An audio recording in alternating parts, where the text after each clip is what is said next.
A day in my life as a full-time creator mom. Hi mga mima ko. Bandang tanghali guys dumating yung order ko. Hindi na ako nakapag-video nung umaga kasi nga ulit-ulit lang naman yung nangyayari sa sabi ni Skyler yung mga ganap namin. So umorder ako dyan ng jar na lagayan ng asukal. So talagang nag-iipon ako ng ganyang style kasi sobrang ganda niya. And nakapal siya. So dalawa na yung ganyan ko, asin tsaka meron nakalagay ng asukal. Dahil nga nagmamayot na si Skyler, sinuotan ko na siya ng sandals niya kasi mas gusto niya na talaga maglalakad siya. Pero hindi niya pa kaya. Gabay-gabay lang ang mommy. Pinapractice ko lang siya maglakad-lakad.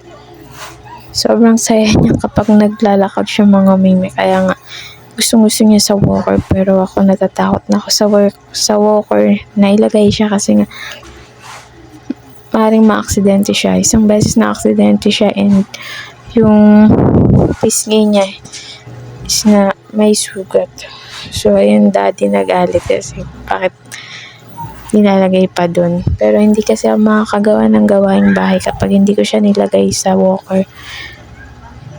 Pero ngayon, nilalagay ko na lang siya dito sa kama namin para safe lang din siya and hindi na siya masyado nag-walker.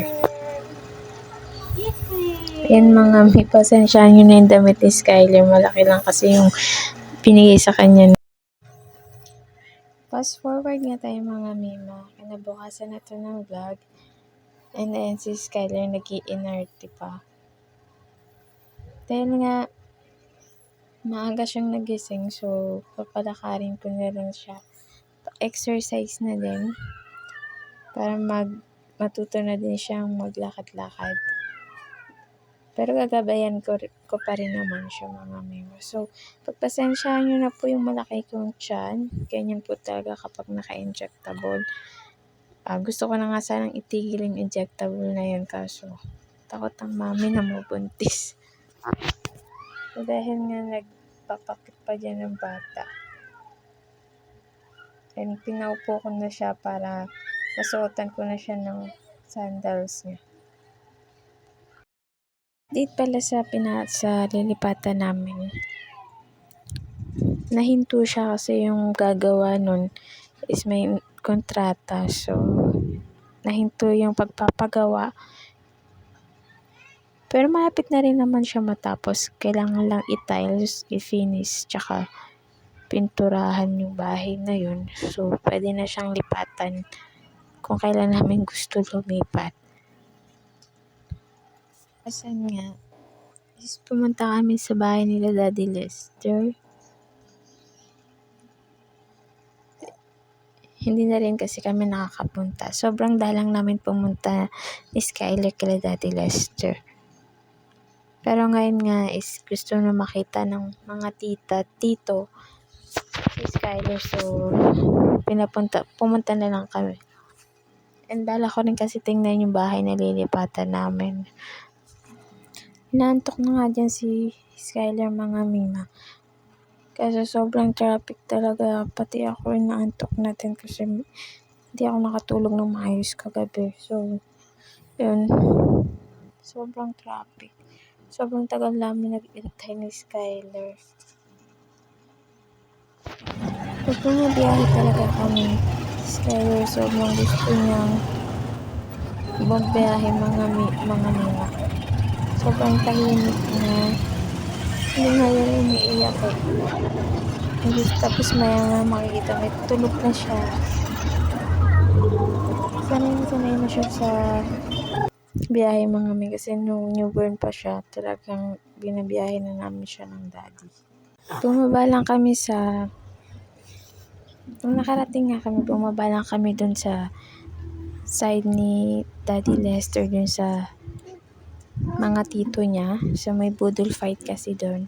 Then, yung pagka-uwi naman namin, naiwan si Daddy Lester. Si Skyler, pinalitan ko na lang din ng damit. Ayoko sana siya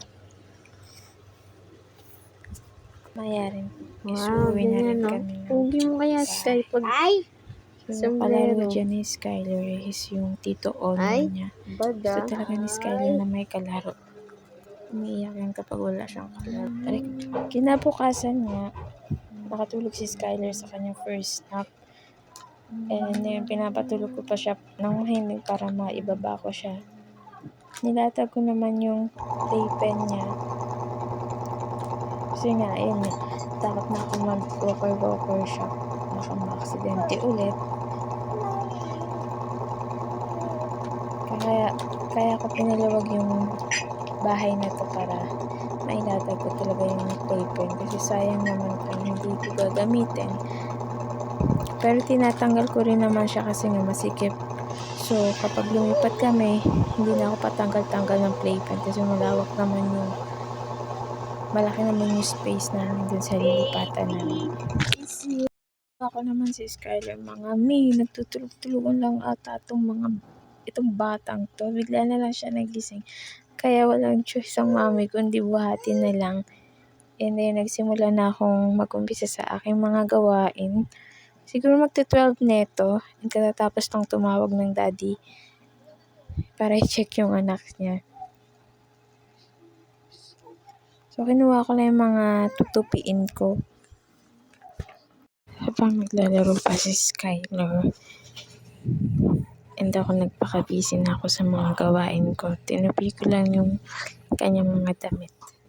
Hindi makikita nyo na yung ganap namin ni Skyler tuwing hapon kasi nakapag-video ang mami.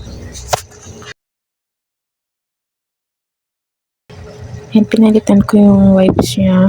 Sinubukan ko lang naman siya. So, hindi naman ako nagsisi kasi nga sobrang bango niya. Mas mabango pa siya sa Pong Soft na ginagamit ni Skyler. So, amoy pulbo kasi yung in-order ko ngayon. So, dahil nga mapaubos na rin yung stock niya ng wipes, umorder na ako na. Siyempre, takot tayong mga mami maubusan ng stock ang mga Junakis natin. Pagtapos ko naman asikasuhin yung mga stock ni Skyler, nag-umpisa na ako magluto para pag-uwi ng daddy. Kasi wala na siyang gagawin. So, first time ko magluto hindi naman first time kong lutuan si Daddy Lester. So, pag uwi niya, higa na lang siya magpapahinga. And then kakain kasi nga nakapagluto na ako ng ulam namin. So, adobong manok yung lulutuin ko. So, marunong naman talaga akong magluto. Kaso nga lang kapag umiyak si Skyler, ang daddy is kinukuha na niya na yung gawain na yun. Siya na pagluluto kapag umiyak na si Skyler. Simula kasi nung buntis ako yung nanganak hanggang ngayon naman, si Daddy Lester talagang tagaluto. Since dahil busy nga si Skyler maglaro-laro, nakakuha ko ng chance para makapagluto. So, minsan kasi iyak siya ng iyak pag wala siyang kalaro. So, ang gusto niya kasi lagi may kalaro siya para hindi siya iiyak. Kaya, pagdating ng daddy niya, naglalaro sila. So, pagdating ng daddy niya, maglalaro na lang silang dalawa. And tapos na yung gawain. Inako ko na yung gawain niya. Ako na yung nagluto.